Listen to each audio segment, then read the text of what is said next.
Bueno, hoy vamos a hablar, y el título de la predicación de hoy es La gran batalla de mi mente. La gran batalla de mi mente. Algunos le llaman a la mente la loca de la casa. Yo no sé si alguna vez te ha pasado, a mí me pasó hace unos días, y lo comentaba con Natalia, a la mañana siguiente que yo me acuesto y aquí hay una batidora. Aquí hay una centrifugadora a 2000 revoluciones. Y eso está como la lavadora de mi casa, que empieza a sonar taca, taca, taca, taca, taca, taca. Y yo estoy ahí pensando y yo digo, pero a ver, si no estoy preocupado, si no hay como... Pero por alguna razón la mente no se apaga. Y está ahí como... Y uno a veces no consigue conciliar el sueño. Bueno, la mente es algo tan complejo, pero lo bueno es que Dios nos ha dejado en su palabra instrucciones para todas las áreas de nuestra vida. Para todas las áreas de nuestra vida. Mira, si tú te quieres casar, tú necesitas entender qué dice Dios acerca del matrimonio. Hace poquito tuvimos una charla sobre sexualidad con los matrimonios y nos dimos cuenta que la Biblia habla muchísimo sobre sexualidad.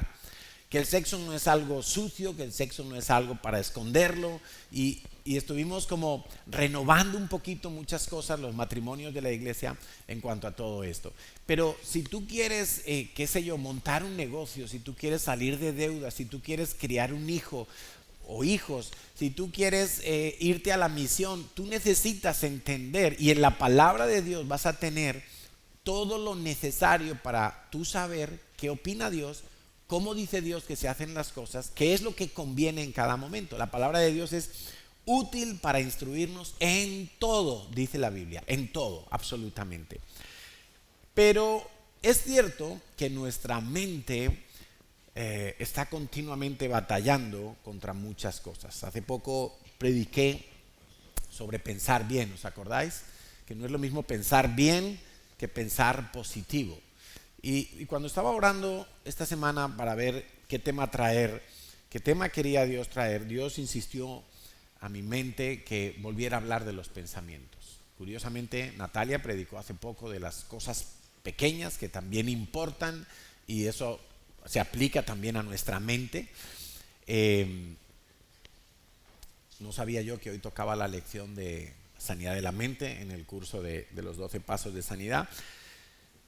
Hay un proceso que ocurre en nosotros y es que lo que nosotros pensamos empieza a afectar a nuestras emociones y a nuestros sentimientos. No es al revés.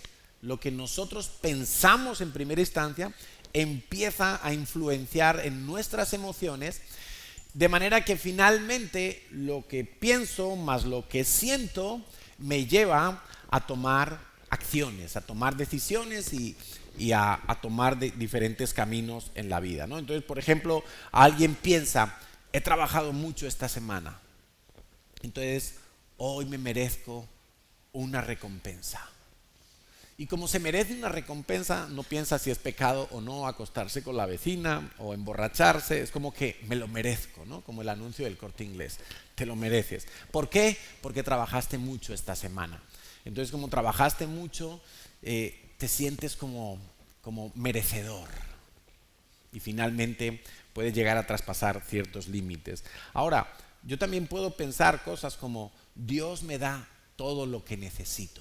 Y como Dios me da todo lo que necesito, entonces yo empiezo a experimentar paz, empiezo a experimentar seguridad, descanso, yo puedo estar tranquilo y eso me lleva finalmente a obedecer a Dios, porque estoy como en sintonía con lo que Dios dice. Ahora, otras personas pueden pensar, Dios es castigador y pueden tener ese tipo de pensamiento. Dios es un castigador que está esperando que tú tropieces para salir y darte con la escoba. Dios es un padre demasiado exigente y entonces tú te sientes vigilado, te sientes amenazado por Dios. Porque lo que piensas influencia tus emociones, influencia tus sentimientos.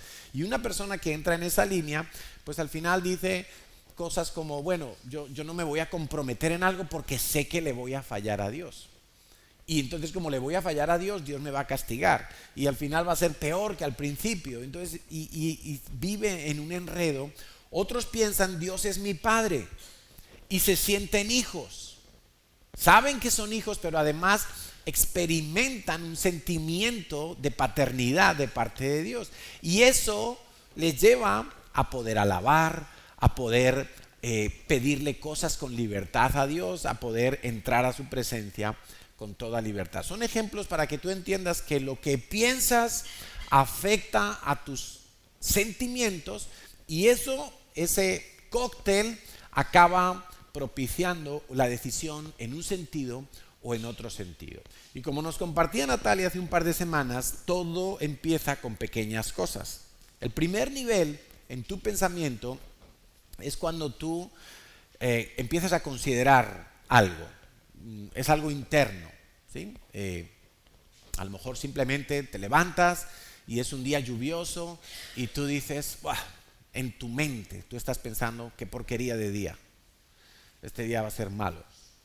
Ayer le robaron el partido al Real Madrid, entonces uno piensa, están todos los árbitros en contra, ¿no?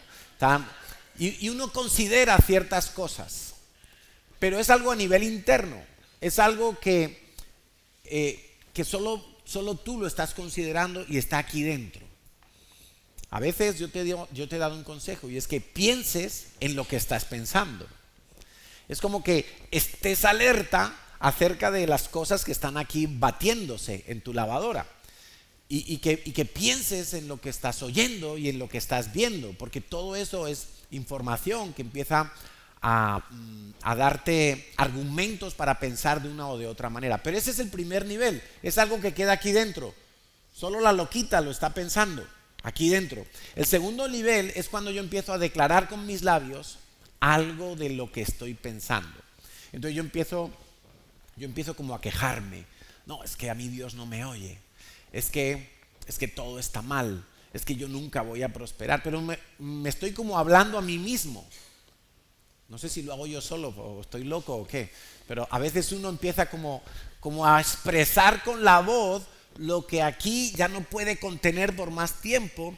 Y a veces de manera como semi-inconsciente, pero otras veces de manera consciente empiezas a hablar como lo que has estado considerando aquí dentro. Ya todo está perdido, no, a mí todos me miran, no hay solución, nadie me entiende. Uno empieza como a expresar con sus labios cosas así. Uno está estudiando para un examen y de repente se cansa y está pensando, no lo voy a probar, y de repente sus labios lo dicen, no, es que no voy a seguir estudiando porque ¿para qué? Y entonces lo hablas, y cuando tú lo hablas, la palabra hace como que el pensamiento coja más fuerza. Por eso, en el sentido contrario, también es bueno hablar la palabra de Dios y predicarte a ti mismo. Yo experimento muchas cosas cuando estoy predicando la palabra de Dios, pero no aquí solamente, cuando estoy en una célula exponiendo un tema o dando un curso, y yo noto muchas veces que me estoy predicando a mí mismo, que yo soy el primer alumno. Porque cuando tú hablas en voz alta la palabra de Dios, eso también repercute en tu alma. Es bueno leer la Biblia en voz alta. Es bueno proclamarla. Dice el Salmo 103, bendice alma mía a Yahweh y bendiga todo mi ser su santo nombre. Bendice alma mía a Yahweh y no olvides ninguno de sus beneficios. Ahora, quiero que pienses en esto. El rey David compuso muchos de los salmos. Pero muchos de los salmos los compuso cuando estaba pastoreando las ovejitas en el campo. Y tenía su arpa ahí, en el morral, y en algún ratito que las ovejas estaban tranquilas, él sacaba su arpa y se ponía a cantar a Dios. Bendice alma mía al Señor. No, ese es Julio Iglesias, ¿no? Entonces, y él estaba solo, evidentemente estaba cantándole a Dios, pero estaba también hablándose a sí mismo, porque no es lo mismo cuando lo pienso a cuando mi boca lo pronuncia. Pero el tercer nivel es cuando ese pensamiento yo lo hablo con más personas. Ahí adquiere una dimensión ya que se multiplica su efecto, su poder, su convicción. espiritualmente tiene una convicción, una repercusión mucho mayor. Entonces, en el aspecto malo de hablar con otros, podemos meter la murmuración, podemos meter el chisme, ¿no?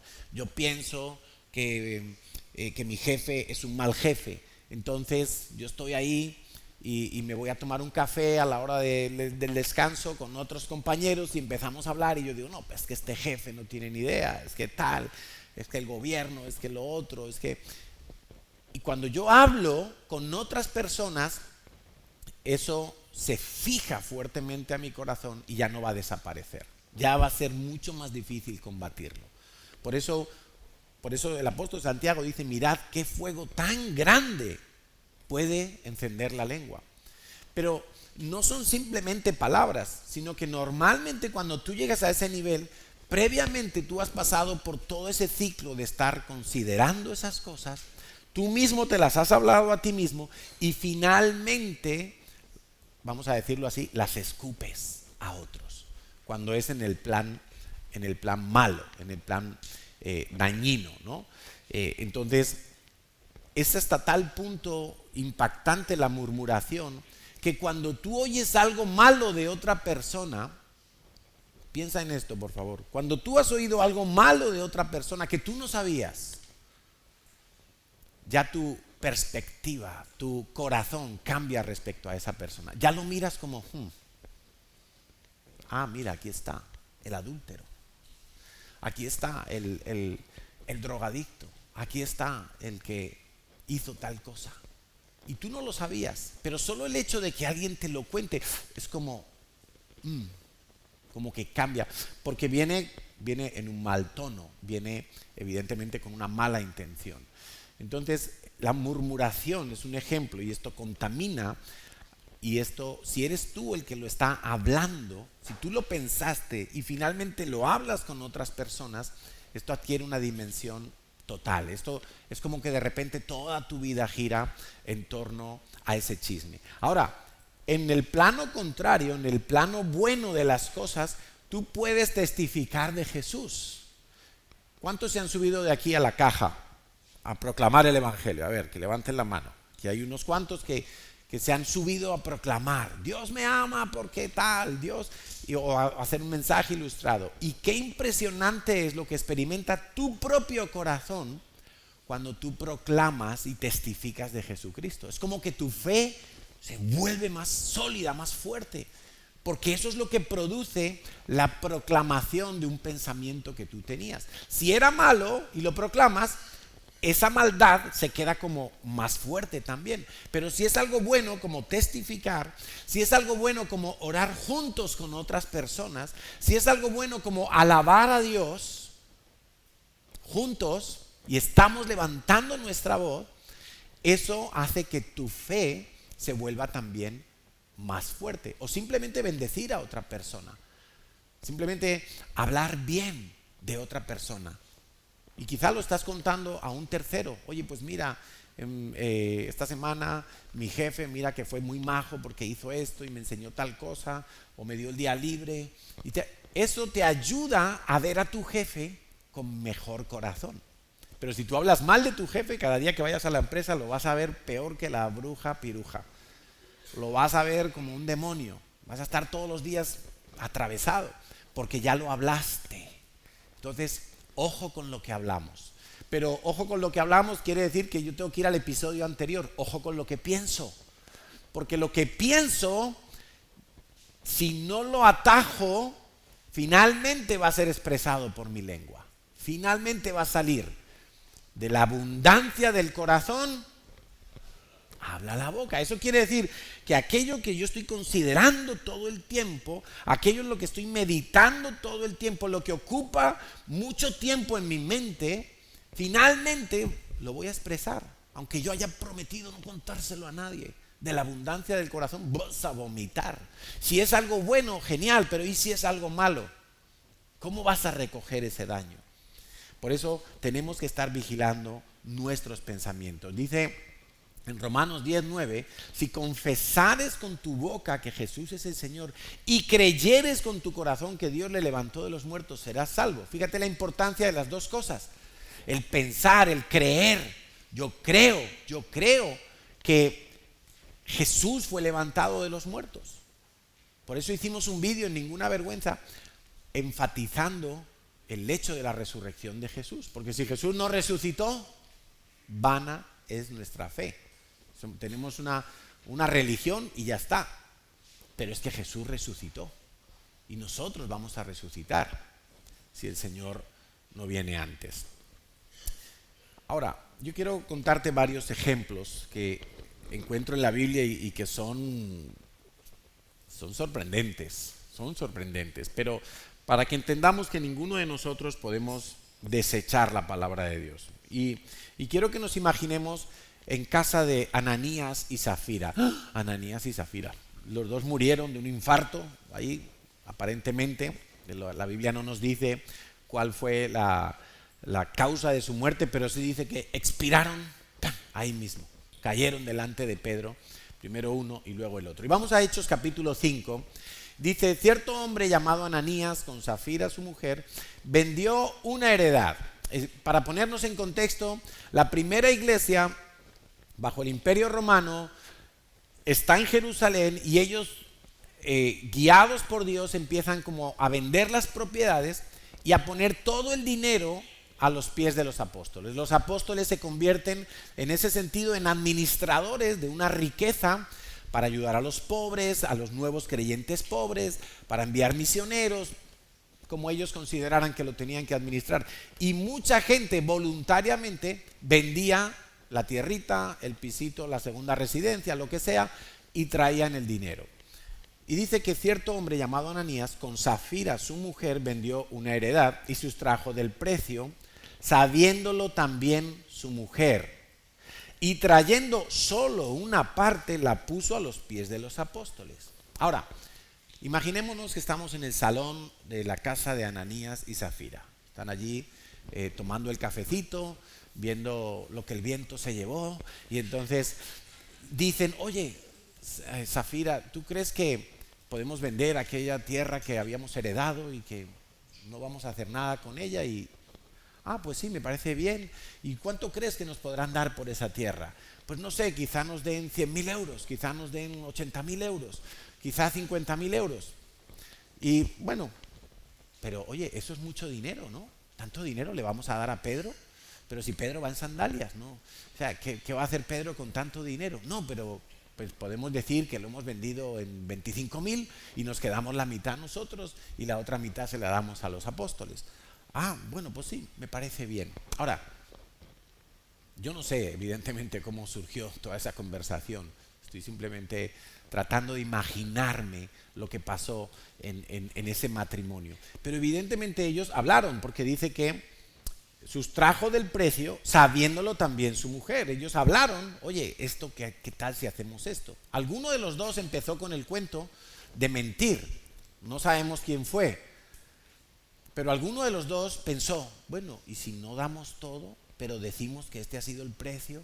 Entonces, y cuando ya en algún momento lo consideró tanto que se lo contó al otro cónyuge, y parece que los dos estaban pensando lo mismo.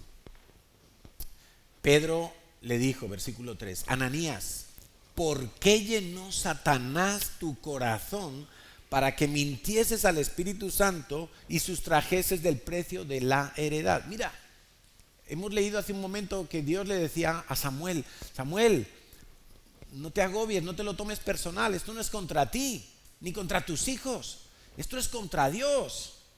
Cuando no querían, cuando que estaban pidiendo un rey y no querían más jueces. Y ahora Pedro nos está dando el mismo enfoque. Oye, Ananías, tú sabes que no me estás mintiendo a mí, el pastor. Por cierto, mentirme a mí es muy fácil. Hace poco fue mi cumpleaños y toda mi familia me mintió para que yo no supiera que venía mi hijo Marcos de sorpresa. Y no me enteré de nada. Digo, estoy perdiendo facultades. Yo que me creía tan listo. O ellos están ganando las facultades, ¿no? El caso es que Pedro le dice a Ananías, oye, ¿tú estás mintiendo a Dios? ¿Tú crees que puedes mentir a Dios? Y aquí quiero que pienses que la iglesia es el cuerpo de Cristo. Piensa en eso, por favor. La iglesia no es una invención de Carlos y Natalia o, o- o la iglesia que hay en cada barrio, no es algo que surgió del corazón de una persona y ya está. La iglesia es el cuerpo de Cristo. La iglesia es la novia de Cristo.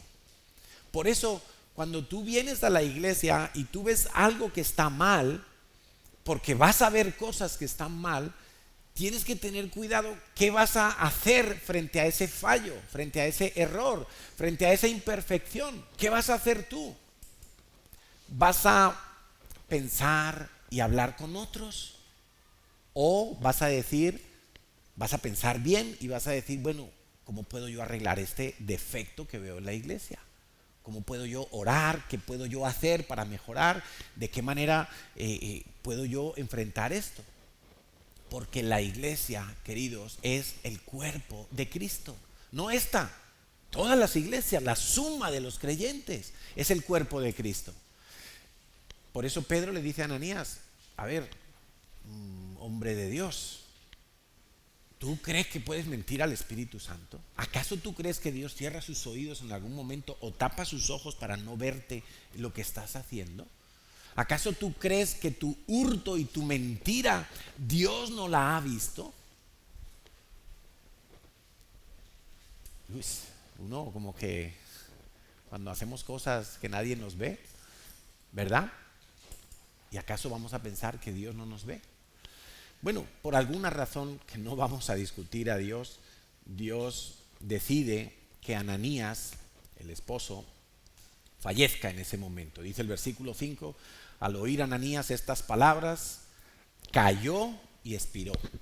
Bueno, hemos de imaginarnos que eso fue como un infarto fulminante y se murió ahí. Y vino un gran temor sobre todos los que lo oyeron. No estaban solos Pedro y Ananías, ahí había más gente. Y todos vieron, oyeron la conversación y dijeron, uy, Dios ve todo lo que hacemos, todo lo que pensamos. Dios ve cómo nosotros nos relacionamos con otros, qué decimos, cómo hemos pensado, cómo hemos dado a luz todas estas conversaciones. Y por alguna razón, podríamos sacar otra predicación entera de aquí, Dios decidió que Ananías muriera. No sabemos por qué, pero yo no le voy a discutir eso a Dios. Dice el versículo 6, levantándose los jóvenes, lo envolvieron y sacándolo, lo sepultaron. Ya sabéis, si algún día hace falta enterrar a alguien, los jóvenes. 7. Pasado un lapso como de 3 horas, sucedió que entró su mujer, no sabiendo lo que había acontecido. Entonces Pedro le dijo, dime, ¿vendisteis en tanto la heredad? Y ella dijo, sí, en tanto. Y Pedro le dijo, ¿por qué convenisteis en tentar al Espíritu Santo, al Espíritu del Señor? He aquí a la puerta los pies de los que han sepultado a tu marido y te sacarán a ti. Ya Pedro sabía que iba a correr la misma suerte. Al instante ella cayó a los pies de él y expiró. Y cuando entraron los jóvenes la hallaron muerta y la sacaron y la sepultaron junto a su marido. Y vino un gran temor sobre toda la iglesia y sobre todos los que oyeron estas cosas. Ahora, ¿qué podemos nosotros aprender de aquí? Porque esto es algo como muy dramático. O sea, de repente una parejita de la iglesia muere delante de otras de la iglesia y Dios está como ejerciendo una disciplina ahí que quizá a nosotros nos parece muy severa, muy drástica, pero definitivamente Dios no piensa como nosotros. A Dios le pareció que eso era exactamente lo que tenía que suceder. Y el efecto fue bueno porque dice que toda la iglesia tuvo temor de Dios. El temor de Dios es bueno. Saber que Dios ve todo, oye todo, conoce tus íntimos pensamientos, oye tus conversaciones. Si has murmurado, si has hablado bien, si has hablado mal, si te has confabulado con otros para lo bueno o para lo malo, Dios lo ve todo. Y Dios pues ejerció una disciplina impresionante allí. Yo le preguntaba a alguien en este congreso, digo, ¿tú crees que Ananías y Zafira estarán en el cielo? Bueno, esa es una pregunta muy difícil de contestar porque no nos corresponde a nosotros determinarlo. Evidentemente, eso solo lo determina Dios. Mi opinión personal es que sí, es que los veremos en el cielo. Yo creo que ellos fueron simplemente adelantados y que Dios tuvo que quitar algo que podía hacer mucho daño a la iglesia, la primera iglesia, la iglesia que era todavía un embrión, una iglesia muy tierna, que se estaba conformando en ese momento en Jerusalén, y que Dios tuvo que hacer como algo muy ejemplarizante para que todos tuvieran temor de Dios y se condujeran sobriamente en la casa de Dios, y que no se permitieran ni mentiras, ni engaños, ni trampas, porque Dios no se mueve en medio de esas cosas. Ahora, más difícil todavía, ¿estará Saúl en el reino de los cielos? Porque la Biblia dice que Saúl fue desechado como rey. Samuel le dijo a Saúl: Dios te ha desechado como rey de Israel. Como rey de Israel, y al poco murió en una batalla. Pero ¿estará Saúl en el cielo? No lo sé. Pero desde luego tuvo trato directo con Dios y tuvo bendiciones de Dios. Claro que sí. A veces no sabemos muy bien qué va a pasar con todas las personas, pero no nos debería de preocupar mucho eso, porque eso está en la soberanía de Dios. Y si los veremos en el cielo, gloria a Dios, y si no los veremos en el cielo, pues gloria a Dios también. Ahora, ¿qué pasaría en la mente de Judas? Todos sabemos, y claro, oímos la palabra Judas y todos pensamos: qué tipo tan malo, perverso, es un traidor, es un asqueroso, ¿cómo le pudo hacer eso al Señor? ¿Cómo le pudo cambiar por unas monedas, por un poco de dinero, cambiar todo? Ahora, yo quiero que pienses que Judas fue un hombre a quien Jesús llamó para ser uno de sus 12, de la célula íntima y más cercana de Jesús. Fue alguien a quien Jesús, como a Pedro, como a Juan, a Jacobo: oye, ven, sígueme. Mateo, sígueme. Yo quiero que tú seas. Algo vio Jesús en Judas para llamarlo a ser un seguidor, porque no llamó a ser uno de los 12 a todos, solo llamó a 12. Y mira, Jesús no falló en ninguna de sus elecciones. O sea, no es que llamó a 20 y 12 dijeron que sí. No, él llamó a 12. Él quería tener 12. Es un número que podríamos sacar otra predicación de allí, pero no es el día. Él llamó a 12 y él quería tener a 12 con él. De los 12 que llamó, todos aceptaron. No falló con ninguno. Judas caminó con Jesús, predicó con Jesús, oró por enfermos con Jesús, liberó endemoniados con Jesús, vio milagros con Jesús, vio multitudes, vio gente de toda condición venir a los pies de Jesús, vio el amor de Jesús en acción, estaba cerca de Jesús, oyó las enseñanzas más estrechas, más especiales de Jesús, porque Jesús no siempre predicó a todo el mundo. Los evangelios nos cuentan que en algunas ocasiones él se retiraba con sus 12 para enseñarles las parábolas a ellos solos. Y ahora, y vemos también que en algunos casos solo con 3. O sea, era alguien muy cercano a Jesús. En algún momento su corazón se tuerce. Sabemos, por lo que nos dice la palabra de Dios, que él era ladrón, tenía un problemita. Él era de los que metía la mano en el bolso ajeno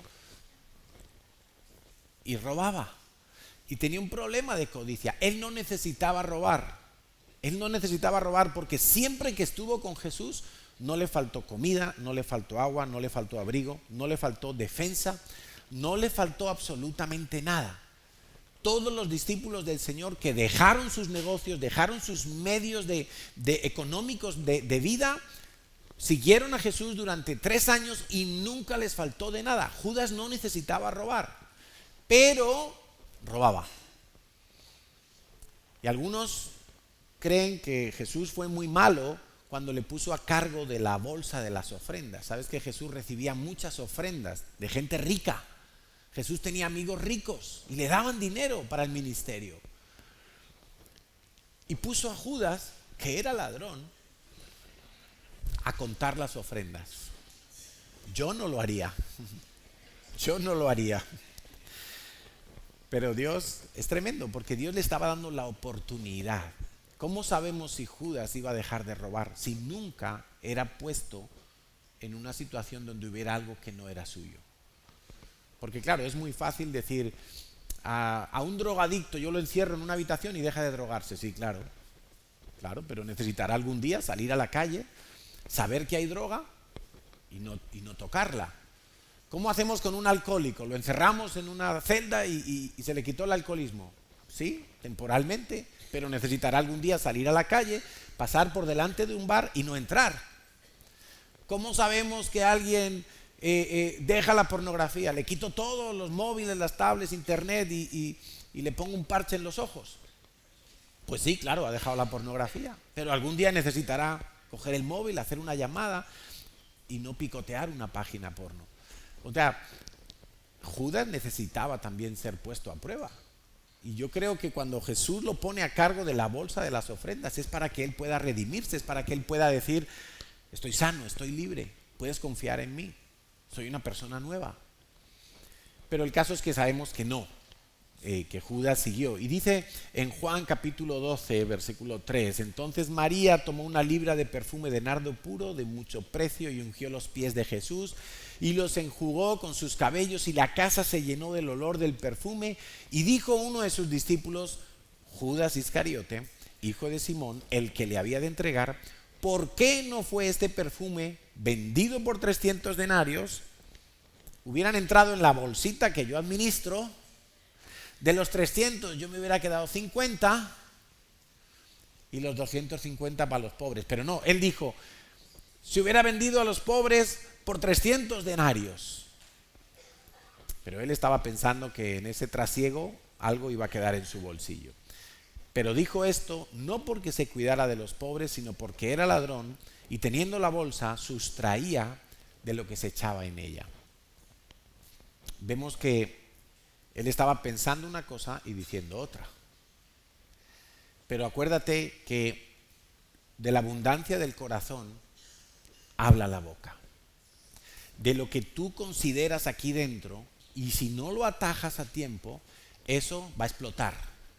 Entonces él, yo me imagino, vio en esa ocasión una oportunidad de oro para ingresar una buena cantidad en la bolsita de las ofrendas.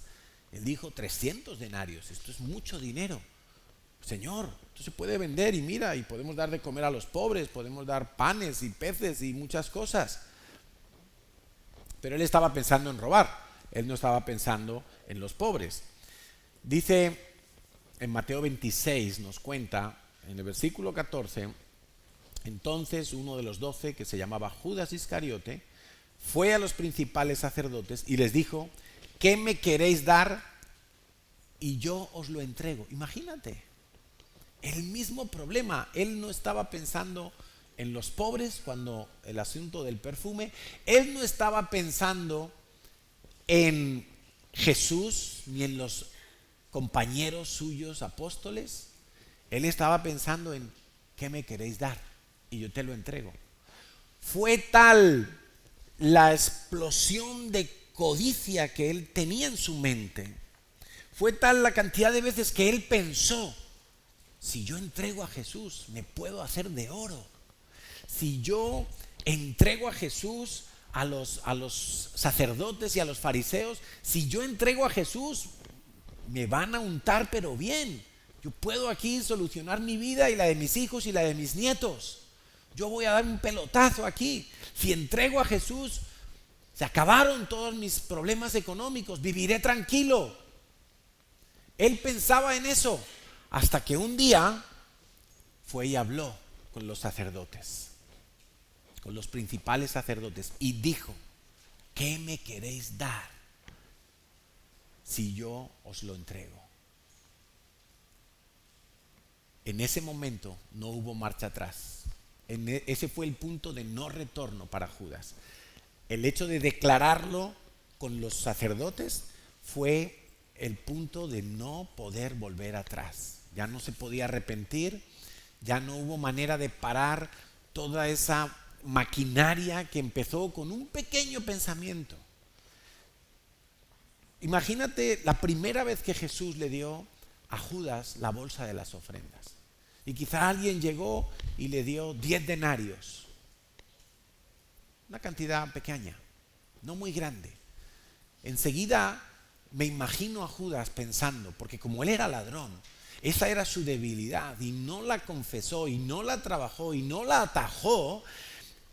Enseguida debió de empezar a pensar, bueno, oye, 10 denarios es muy poco, pero si aquí empieza a entrar más y más y más y más, llegará un momento que cuando vayan a dar una ofrenda ni siquiera se lo van a decir a Jesús, lo mandarán conmigo directamente y entonces yo voy a poder ahí empezar a hacer mis apaños y mis robos y bueno, esto es un chollo, esto es un chollo. Estar al lado de Jesús es un chollo. Y veía que cada vez más gente le daba ofrendas a Jesús. Nunca le faltó nada. Pero todo ese pensamiento acabó explosionando en una confesión. ¿Qué me queréis dar? Y yo os lo entregaré. Y le asignaron 30 piezas de plata. No sé cuánto dinero en euros podría ser el equivalente hoy en día. Lo que alguien podría hacer en aquella época con 30 piezas de plata, pero entiendo que era bastante. Y desde entonces buscaba la oportunidad para entregarle. Ya no hubo vuelta atrás. Alguno dice, ay, pero ¿por qué Judas no se arrepintió? ¿Por qué Judas no fue y habló con Jesús y le dijo, mira, yo he estado trastornado pensando todo esto, incluso he llegado a hablar con estas personas? Es muy difícil cuando tú llegas a hablar con otras personas. Es muy difícil. Es muy difícil. Solo alguien que se humilla del todo. ¿Os acordáis que en cierta ocasión, bueno, quiero terminar con Judas. Juan 13:2 dice, y cuando cenaban, como el diablo ya había puesto en el corazón de Judas Iscariote, hijo de Simón, que le entregase, entonces Judas salió. O sea, ya fue imparable. Pero me estoy acordando ahora de cuando Pedro, en una ocasión, Jesús estaba diciendo, es necesario que yo muera, al tercer día resucitaré. Y Pedro le dijo, no, Señor, que no te acontezca tal cosa. ¿Y qué dijo Jesús?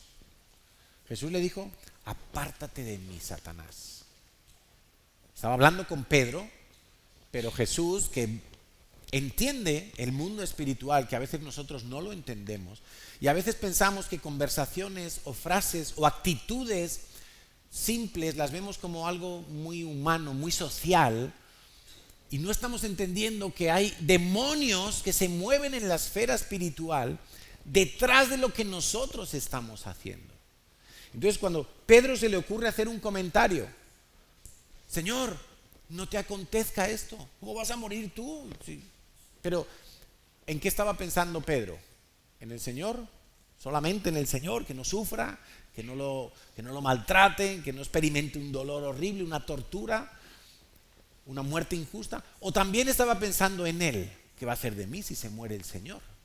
¿Qué va a ser de mí y de nosotros si tú te mueres, que eres nuestro líder, eres el que nos ha enseñado todas las cosas, eres con quien estamos seguros, eres con quien hemos experimentado algo que nunca en nuestra vida habíamos experimentado? ¿Qué va a ser de nosotros si tú te mueres? Jesús, en esa visión natural, en esa visión humana, en esa visión simple de las cosas, Pedro había dicho algo totalmente inocente. No, que no te acontezca tal cosa, Señor. Pero Jesús, que ve el mundo espiritual y que es consciente del mundo espiritual, le dice, apártate de mí, Satanás. ¿Quién estaba hablando por la boca de Pedro? Satanás. ¿Quién puso ese pensamiento allí, ese dardito ¡pling!, que consiguió entrar con ese veneno humanista? Satanás, por supuesto. Y mira, la iglesia, tú no la puedes ver como un conjunto de personas que simplemente nos reunimos en un lugar y hay un poquito de alabanza y hay un poquito de Biblia y hay un poquito de compañerismo y de comunión. No puede ser tan simple como eso. En la iglesia hay un movimiento espiritual y puede ser de la luz, puede ser del Espíritu Santo o puede ser de las tinieblas. Un simple comentario que yo hago con otra persona, ahí puede venir el enemigo, el diablo, y empezar a potenciar ese tipo de pensamientos y de conversaciones. Y se empieza a meter el enemigo y divide y pleitea a uno con otro y genera desconfianza uno con otro, o todo lo contrario. Si es un comentario edificante, pues puede comenzar a edificar la fe, puede comenzar a fortalecer la fe de otro. Uno que dudaba resulta que es levantado por el testimonio que oye de otra persona y gloria a Dios. Pero por favor, en la iglesia es uno de los lugares donde más movimiento espiritual hay. ¿Qué crees? Que si tú estás viendo tu película de Netflix, ¿te da sueño o no? Hombre, si está muy aburrida la película. A veces Natalia me dice, veamos una peli que tengo sueño, ¿no? Pero escucha, si escuchando una predicación siempre o habitualmente te da sueño y te cuesta estar concentrado, quiero que sepas que tú necesitas una liberación. Porque hay demonios que quieren aturdir tu mente para que tú no recibas la verdad y la verdad te haga libre. Claro, si es que nuestro enemigo sabe cómo jugar sus cartas. Entonces yo me imagino a Pedro tan sorprendido con esa exhortación del Señor: apártate de mí, Satanás, porque no piensas en las cosas del reino de los cielos. No estás pensando en lo que Dios ha planificado, estás pensando en ti, en tu ahora, en tu economía, en tu momento, en tu situación. Solo estás viendo con estos ojitos y no estás viendo lo que Dios tiene para hacer. Imagínate que Jesús no hubiera muerto en la cruz. ¿Dónde estaríamos tú y yo? ¿Dónde estaríamos tú y yo hoy? Yo a veces me he puesto a imaginar cómo habría sido mi vida si yo no hubiera recibido a Cristo. Y solo tengo que mirar una cosa: cómo les fue a mis amigos de juventud y adolescencia. Y miro cómo están sus vidas. Y me puedo imaginar cómo hubiera acabado la mía. Hubiera sido un adúltero, hubiera sido un mentiroso compulsivo. ¿Quién sabe si estaría adicto a algún tipo de sustancia? ¿Dónde estaríamos hoy si Jesús no hubiera muerto? Y eso es lo que Jesús le estaba queriendo hacer ver a Pedro. ¿Perdona? ¿Cómo que no muera yo? Tú no estás viendo las cosas como Dios las ve. Apártate de mí, Satanás. O sea, lo dejó planchado de una. Ni se te ocurre abrir la boca sin pensar un poquito mejor, sin entender lo que Dios quiere hacer. Entonces, la mente es ese gran campo de batalla en el cual muchos todavía siguen esclavos porque siguen creyendo mentiras. Y quiero que sepas que el diablo vino, ya lo sabes, Juan 10:10, vino para hurtar, matar y destruir. Y todo comienza con la mente. Todo comienza haciéndote creer cosas que no son la verdad de Dios, que no son la voluntad de Dios. Ahora, yo hablaba en el redil de algo que me encantó cuando lo estaba preparando, porque fue muy revelacional para mí, y eran los nombres del Espíritu Santo. Los nombres del Espíritu Santo nos hablan de cómo tiene que ser necesariamente una persona que es espiritual, que tiene comunión con Dios, que camina con el Espíritu Santo, que se llena del Espíritu Santo. Y veíamos un montón de nombres. Por cierto, ahí están las predicaciones en YouTube, canal de CCI Madrid, para todos los que no pudieron estar en el Congreso y que quieren saber qué se habló allí. Os debería importar lo que se habló allí, porque eres parte de esta iglesia. Y los congresos no son simplemente predicaciones, los congresos es visión, los congresos es impulso, es unidad, es enfoque. Por eso son tan necesarios los congresos, muy necesarios. Esos tiempos de convivencia son extraordinariamente enriquecedores. Y entonces yo hablaba el espíritu de verdad, el espíritu de vida, el espíritu de fe, el espíritu de gracia, el espíritu de poder, el espíritu de amor. Tantos nombres que tiene el Espíritu Santo que nos hablan de las funciones que van a empezar a resurgir en nosotros cuando caminamos con el Espíritu Santo. Difícilmente un cristiano espiritual va a ser engañado, difícilmente se va a querer apagar o quitar la vida, porque es el espíritu de vida, va a tener poder. Bueno, un estudio precioso, pero hoy lo planteaba al revés. ¿Cuáles son los nombres que recibe Satanás en la palabra de Dios? Y uno de los nombres, nombres o pecados que vemos en Satanás, lo encontramos en Isaías capítulo 14, versículos 13 y 14. Tú que decías en tu corazón, subiré al cielo, en lo alto, junto a las estrellas de Dios. Levantaré mi trono y en el monte del testimonio me sentaré a los lados del norte, sobre las alturas de las nubes subiré y seré semejante al Altísimo. Bueno, ahí vemos una característica, un sesgo muy claro de Satanás, que es rebelde y orgulloso. Rebelde porque logró oponerse a Dios y convencer a un tercio de los ángeles para que se opusieran a Dios.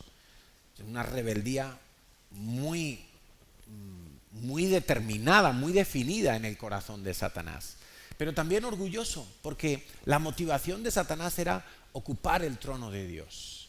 Satanás estaba detrás de aquellos hombres que estaban construyendo la Torre de Babel y querían llegar al trono de Dios. Satanás está detrás de aquellos que con la ciencia o con las filosofías quieren decir que Dios está muerto y que Dios no existe. Satanás está detrás de esa gente. Pero si tiene un premio Nobel de medicina. Que a Satanás le gusta la gloria también, y mucho. Un sesgo muy claro de Satanás es que es rebelde y es orgulloso. Un sesgo muy claro de Satanás es que es homicida. Homicida. Dice Juan 8:44, Jesús está hablando a los fariseos: vosotros sois de vuestro padre el diablo y los deseos de vuestro padre queréis hacer. Él ha sido homicida desde el principio y no ha permanecido en la verdad porque no hay verdad en él. ¿Y quiénes instigaron a las autoridades romanas para que crucificaran a Jesús? ¿Quiénes fueron? Los fariseos, junto con los saduceos. Homicidas.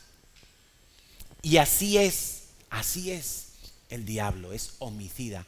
El diablo, cuando empieza a influenciar en la mente de una persona, empieza a ponerle todo este tipo de cosas: rebeldía, orgullo, homicidio. Y alguno dirá: no, pero bueno, es que homicidio es algo demasiado bestia, ¿no? ¿Cómo vamos a matar a una persona? Acuérdate que Jesús dijo que solamente con que tú insultes a tu hermano, ya lo estás matando. Para Dios es semejante. O sea, el diablo, cuando empieza a infectar, cuando empieza a oprimir, cuando empieza a tirar sus dardos envenenados, empieza a producir este tipo de cosas en nosotros. Sí, en nosotros. Que Pedro estaba diciendo algo instigado por Satanás. Pedro, el íntimo de Jesús.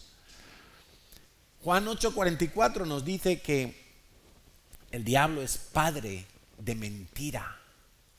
Padre de mentira. Cuando alguien miente, cuando alguien se rebela, cuando alguien en su orgullo quiere usurpar la autoridad, está siendo instigado por el diablo. Se está manifestando las funciones, la vida del diablo en su vida. El engañador, dice segunda de Juan 1:7, muchos engañadores han salido por el mundo que no confiesan que Jesucristo ha venido en carne. Quien esto hace es el engañador y el anticristo. Otra característica del diablo es engañador y anticristo. Se opone a todo lo de Dios. Mira, quiero decirte una cosa para que, por favor, la tomes muy en serio. Nunca critiques a una iglesia del Señor. Nunca critiques. Puede que haya cosas que tú las veas raras, que no te gusten, pero quiero que sepas que el diablo odia las iglesias. El diablo quiere destruir cada iglesia que hay en esta ciudad. Cada iglesia, grandes, pequeñas, de españoles, de latinos, de chinos, de rumanos, da igual. El diablo quiere destruir cada iglesia de esta ciudad. Porque el diablo sabe que cada persona que venga a una iglesia está expuesta a la verdad de Dios. Podemos entrar en mil consideraciones, que si hay falsos profetas, que si hay falsos maestros, sí, todo eso es verdad. Pero también Dios se encarga de todo eso. Entonces, si tú te has visto en una situación en la que tu boca ha expresado lo que previamente has pensado, quizá incluso has murmurado con otros acerca de otras iglesias, por favor, acerca de otros cristianos, por favor, te tienes que arrepentir hoy mismo. Estás siendo instrumento manejado directamente por el diablo. Y algunos dirán, no, pero es que eso no es así, porque yo puedo tener una opinión. Claro, es que Pedro también tenía una opinión. No, Señor, no es bueno que tú vayas a la cruz. Aquí no estamos hablando de opiniones. No seamos simples, por favor. Miremos que hay un mundo espiritual. Hay un mundo espiritual que se mueve, que quiere incluso afectar a los cristianos. Los cristianos no somos exentos de peligros. Por alguna razón, dice el apóstol, que el diablo anda como león rugiente buscando, por favor. ¿Y a quién estaba hablando el apóstol? Estaba hablando a una iglesia. Porque los cristianos, si nos descuidamos y abrimos un poquito la puertecita, pues va a entrar allí el enemigo con alguna sutileza, con algún engaño, con alguna trampa, el padre de mentira, el homicida, el rebelde, el orgulloso, el que dividió el reino de los cielos. Escucha, dividió el reino de los cielos. Cada vez que hay una familia que se divide, un matrimonio que se divide, una iglesia que se divide, una empresa que se divide, un grupo que se divide, ahí está la mano del diablo. No podemos ser tan simples de pensar, bueno, esto iba a suceder porque claro, no eran compatibles, porque esto. No, por favor. Entiende la parte espiritual de todos los asuntos. El diablo es astuto, muy astuto. Y cuando tú ves lo que pasó con Eva en el jardín del Edén, tú vas a aprender algo en esta mañana. Vamos a leerlo en Génesis capítulo 3. Y con esto vamos a ir enfocándonos hacia el final, o sea que los músicos pueden ir subiendo. Génesis 3. Dice: la serpiente era astuta más que todos los animales del campo que Jehová Dios había hecho, la cual dijo a la mujer. La serpiente ya sabemos que era el diablo. ¿Y qué era la serpiente? Astuta, ¿verdad? Di conmigo, astuta. Tu enemigo es astuto. Tu enemigo sabe cómo buscarte las cosquillas. Tu enemigo sabe tu pasado. Tu enemigo sabe a qué has sido adicto. Tu enemigo sabe las herencias de tus familias, de tus familiares, hasta la tercera y cuarta generación, y sabe que tienen derecho legal de activarlas. Tu enemigo es astuto. Mira, una característica que tienen que tener los abogados no es solamente conocer las leyes, porque para eso, pues mira, qué mejor que un ordenador donde lo grabas todo y todas las leyes están ahí. Pero un abogado necesita ser astuto. Un abogado necesita saber sacar provecho de cada resquicio que le ofrece la ley. Porque hay abogados que saben las leyes, pero son muy tontorrones. Quieren ir por todo como... ¿no? Y el abogado bueno, el que gana casos, es el que sabe, y a lo mejor... Y fíjate que ha habido gente que ha hecho crímenes y se han librado porque el abogado consiguió, por un defecto de forma, por un algo que estaba fuera de plazo, por alguna cosa que le ofrecía la ley, consiguió librar a esa persona y que no cumpliera condena. Qué tremendo, ¿no? Bueno, así es el diablo, pero al revés. El diablo va a querer, por todos los medios, meterse en tu vida y causar estragos, hurtar, matar y destruir. Y le dijo a la mujer: con que Dios os ha dicho, no comáis de todo árbol del huerto. Ahora, esto a mí me parece, claro, cuando tú lees el texto en frío, Muchas veces lo hemos dicho, ¿no? Que una cosa es recibir un WhatsApp y tú no sabes si te están felicitando o regañando, ¿no? Como a veces es mejor una nota de voz que se oiga el tono, porque el tono dice muchas cosas, ¿no? Con que Dios os ha dicho. O sea, esa es una pregunta para hacer dudar. Esa es una pregunta para cuestionar lo que Dios ha dicho. No es una pregunta para, oye, cuéntame lo que Dios te ha dicho, que yo también lo quiero saber. No. Con que Dios os ha dicho, no comáis de todo árbol del huerto. Y la mujer respondió a la serpiente, del fruto de los árboles del huerto podemos comer, pero del fruto del árbol que está en medio del huerto, dijo Dios, no comeréis de él ni le tocaréis para que no muráis. Emma nos compartió una predicación guapísima sobre el árbol de la vida, del cual podían comer, y el árbol de la ciencia del bien y del mal, que es este, del cual no podían comer. ¿Y cuál es el efecto de comer de cada árbol, ¿no? Y le dice la serpiente, versículo 4, no moriréis, sino que sabe Dios que el día que comáis de él serán abiertos vuestros ojos y seréis como Dios, sabiendo el bien y el mal. Y vio la mujer que el árbol era bueno para comer, ya cambió su pensamiento con una mentira que le dijo el diablo, opuesta totalmente a lo que Dios había dicho a Adán y Adán había comunicado a Eva. Cambió su pensamiento y vio que el árbol era bueno para comer, que era agradable a los ojos, codiciable para alcanzar la sabiduría, y tomó de su fruto y comió, y fue donde su marido y le dijo, oye, ¿sabes qué? Creo que si tú comes este fruto como yo lo he comido. Habló con el marido. Habló con el marido murmurando de Dios.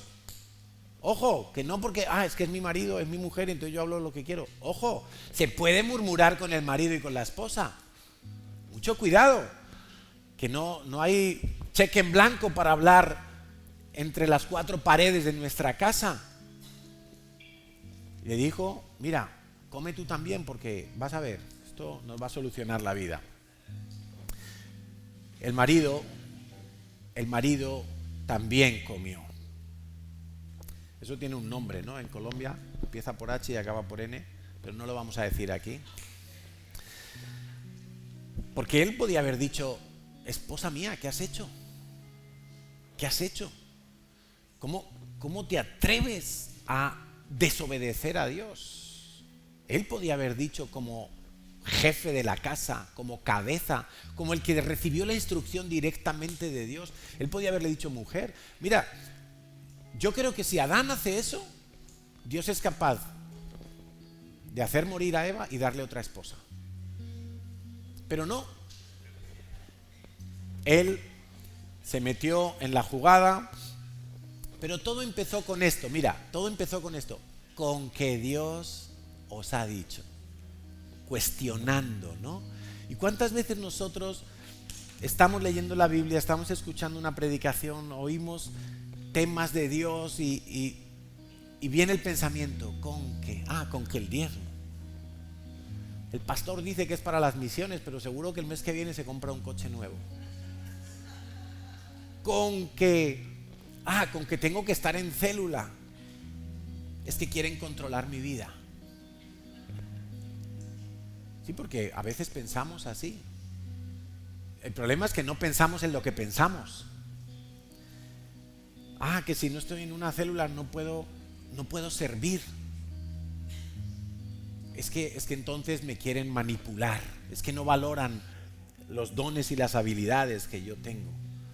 Que quieren que oremos unos por otros. Con que tenemos que orar unos por otros y confesarnos nuestras ofensas unos a otros. Es que me quieren averiguar la vida.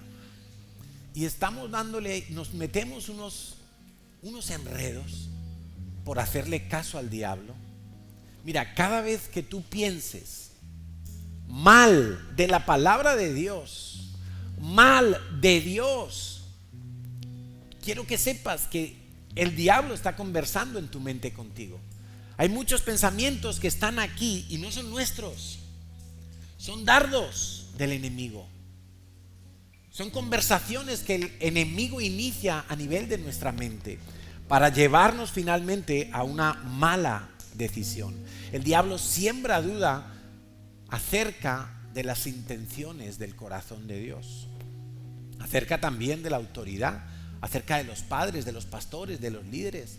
El diablo siembra ese tipo de desconcierto para que tú empieces a pensar mal, con que Dios ha dicho, con que el pastor ha dicho. Pues quiero que sepas que Dios puso las normas en el Edén. Y Dios luego estableció una ley para el pueblo de Israel. Y Dios luego estableció la gracia por medio de Jesucristo. Y en una casa, ¿quién manda? ¿Quién pone las normas en una casa? Los papás, ¿verdad? Entonces los papás le dicen al hijo, mira, tú vas a ir al cumpleaños de tu amigo, pero a las 10 de la noche vas a estar en casa. No, papá, pero es que a las 10 de la noche. Se acabó. Porque ¿quién manda en casa? ¿Quién pone las normas? ¿Acaso los papás negocian las normas con los hijos? ¿O son los papás los que ponen las normas? Por lo menos en mi casa las pongo yo, junto con mi esposa. Ponemos nosotros las normas. Papá, que en el colegio se van de colonias 3 noches a los Pirineos, ¿tú no vas? ¿Ah? ¿Por qué no vas? No, hijo, porque ya te lo contaré más adelante, ahora no lo vas a entender. No te conviene. Ah, es que van todos, me voy a quedar yo solo en casa. Tranquilo, mira, nos vamos al zoológico, hacemos algo, vamos al Burger King, pero tú no vas. Es que yo voy a quedar como él. Tú eres diferente. No quieras ser como todas las naciones de la tierra. Ah, papá, es que yo quiero vestirme así, vestirme asá, y me quiero poner aquí y allá, y tú no. ¿Por qué? Es que tú no vas a vestir de esa manera. Este año pusimos una norma en el campamento, por primera vez, y es que las chicas no podían llevar tops, se llaman, ¿no? Tops, enseñando el ombligo, y sí, un top de estos. Y dijimos, no, en el campamento camisetita, y en la piscina pues el traje de baño normal. Bueno, algunas estaban desesperadas porque todo lo que tenían eran tops. Pero nosotros en la casa de Dios somos los que ponemos las normas. Entonces, en esta casa hemos pensado ciertas normas para un buen desempeño.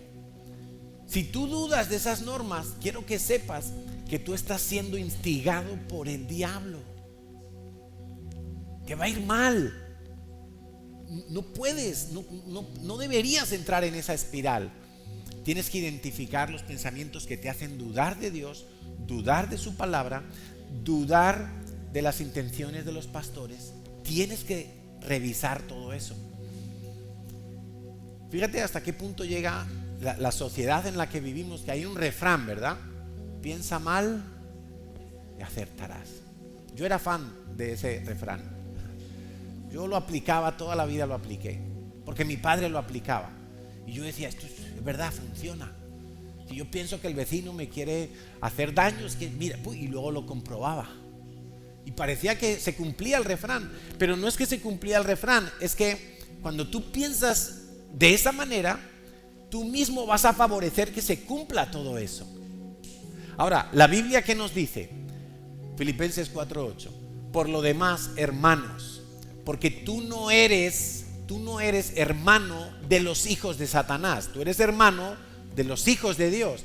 Dice, por lo demás, hermanos, todo lo que es verdadero, honesto, justo, puro, amable, todo lo que es de buen nombre, todo lo que es digno de alabanza, si hay virtud alguna, en eso pensad.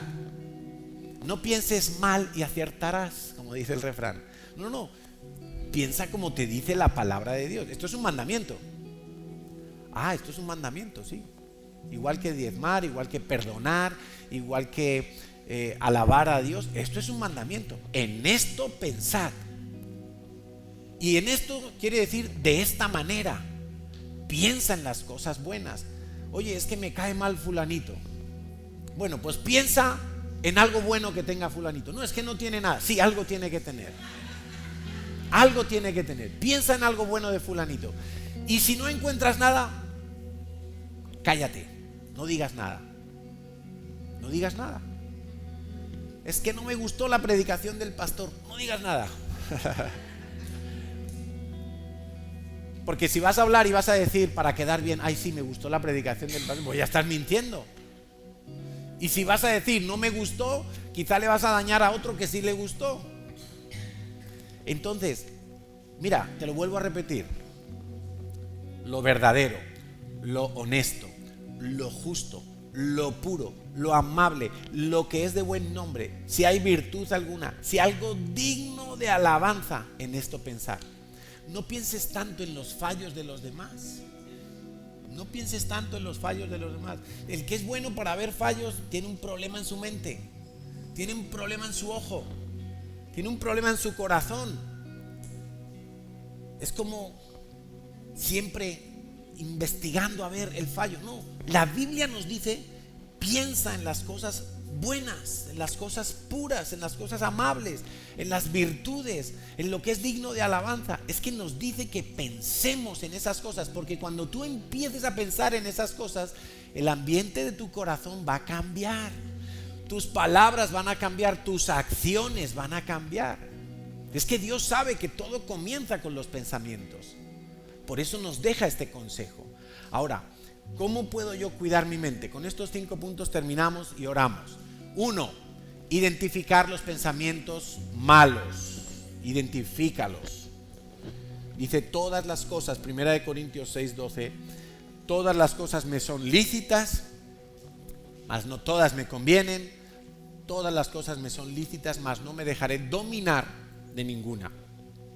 Y eso incluye en lo que estoy pensando. Tú necesitas identificar los pensamientos malos que tienes acerca de Dios, que tienes acerca de la palabra de Dios, que tienes acerca de la iglesia, de los pastores, de tus padres, de la suegra, del jefe, del vecino. Necesitas identifica qué pensamientos malos tienes, qué pensamientos tú te levantas y te pones de mala leche. Y tú dices, ¿por qué estoy de mala leche hoy? No sé, pero... Y te ves con uno y... Entonces, identifica. 2, arrepiéntete. Arrepentirse es, tengo que cambiar mi manera de pensar. Arrepentirse no es, ay Señor, estoy tan mal porque he llegado a pensar estas cosas. Eso es conmiseración. Eso no es. Arrepentirse es que tú tienes que cambiar tu manera de pensar. Y por supuesto pedirle perdón a Dios. Necesitas pedirle perdón a Dios. Señor, perdóname, pensé mal de mis padres, pensé mal de tu palabra, pensé mal de la iglesia, pensé mal de mi vecino, pensé mal de este compañero de trabajo porque interpreté mal lo que estaba pasando. Señor, perdóname. Hechos 8:22 dice: arrepiéntete pues de esta maldad y ruega a Dios si quizá te sea perdonado el pensamiento de tu corazón, porque Simón el mago pensó que con dinero se podía comprar el don del Espíritu Santo. Y fue tan bruto que se lo dijo a los apóstoles. Y entonces Pedro le dice: ¿sabes qué? Arrepiéntete, porque pensaste muy mal. Fue un mal pensamiento. 3, cámbialos por lo que dice la palabra de Dios. Cambia tu manera de pensar. Y para eso no hay otra manera sino, como dice Romanos 12:2, siendo transformados por la renovación del entendimiento para comprobar cuál es la buena voluntad de Dios, agradable y perfecta. Yo tengo que atreverme a creer que lo que Dios dice es verdad, que lo que te predica tu pastor es verdad, y empezar a practicarlo. Y cuando lo empieces a practicar, ahí te vas a dar cuenta y vas a comprobar el resultado. Lo vas a comprobar. Eso es lo mejor que tiene la vida cristiana, que se puede comprobar. Tú dices, bueno, es que el diezmo, no, pues no es necesario el diezmo. Y Dios dice en su palabra: probadme en esto y abriré las ventanas de los cielos. Ahora, si no lo haces, ¿cómo vas a comprobar que Dios tiene la razón? Que Dios es veraz. ¿Cómo vas a comprobar? Deja de pensar qué voy a hacer yo con tu 10%. Que creo que se ve, más o menos se ve, ¿no? Las cosas que hay en la iglesia, pues más o menos se ven. Tenemos una guardería que si tuviéramos que pagar lo que se paga en una guardería privada, pues nadie traería a los niños aquí. Pero yo creo que se ve, creo que me entendéis, creo que se ve. Pero deja de pensar en lo que yo hago, piensa más bien en lo que Dios va a hacer. Porque Dios ha dicho, abriré las ventanas de los cielos. Tengo que perseverar, punto cuarto, en la palabra de Dios y tengo que proclamarla, tengo que hablarla. Por eso necesitamos, entre otras cosas, estar en una célula, porque cuando tú vas a la célula y se hace un estudio bíblico, todos tienen que hablar. Ay, pero yo no sé qué decir. Pues tú vas a hablar porque tú tienes ojos, cabeza, inteligencia y cerebro. Entonces tienes la capacidad para entender la palabra de Dios, porque Dios te ha dado su Santo Espíritu y tú vas a proclamar palabra. Dice Isaías 26, tú guardarás en completa paz a aquel cuyo pensamiento en ti persevera, porque honestamente, ¿cuánta gente empieza la vida cristiana y se difumina? ¿Soy yo? ¿La pila? La mía. Me estoy quedando sin pila. ¿Cuánta gente comienza la vida cristiana y no perseveran? Quizá el primer error es que no perseveran en pensar adecuadamente, en renovar su mente. Y entonces empiezan la vida cristiana, pero viene una prueba, viene una circunstancia, viene una dificultad, uno se cae por allá y abandona la fe y tú dices, ay, yo, y entonces, y estás ahí como sin perseverar. Persevera, porque tu enemigo no descansa. Persevera porque el mundo es hostil. Persevera porque nada de lo que hay en este mundo se acopla a la palabra de Dios. Este mundo es total y absolutamente opuesto a los principios de Dios. Y quinto, cuida lo que oyes y ves. Cuida lo que oyes y ves. ¿Qué entra a tu mente? ¿Qué entra por tus sentidos? Porque cuando Eva empezó a hablar con la serpiente, después empezó a ver que el árbol era codiciable, apetecible, empezó a considerar todo de otra manera. Cada vez que te sientas frente a una serie, cada vez que pones una música en Spotify, cada vez que estás en una conversación con otras personas, considera lo que estás oyendo y lo que estás viendo, porque no todo te va a hacer bien. Segunda de Corintios 10:5, derribando argumentos y toda altivez que se levanta contra el conocimiento de Dios y llevando cautivo todo pensamiento a la obediencia a Cristo. Mira, todo lo que ocurre alrededor de tu vida lo tienes que filtrar de esta manera. ¿Esto ayuda al crecimiento, a la edificación del reino de los cielos en mi vida, en la vida de otros? ¿O esto está destruyendo? ¿Esto está socavando? ¿Qué está pasando aquí?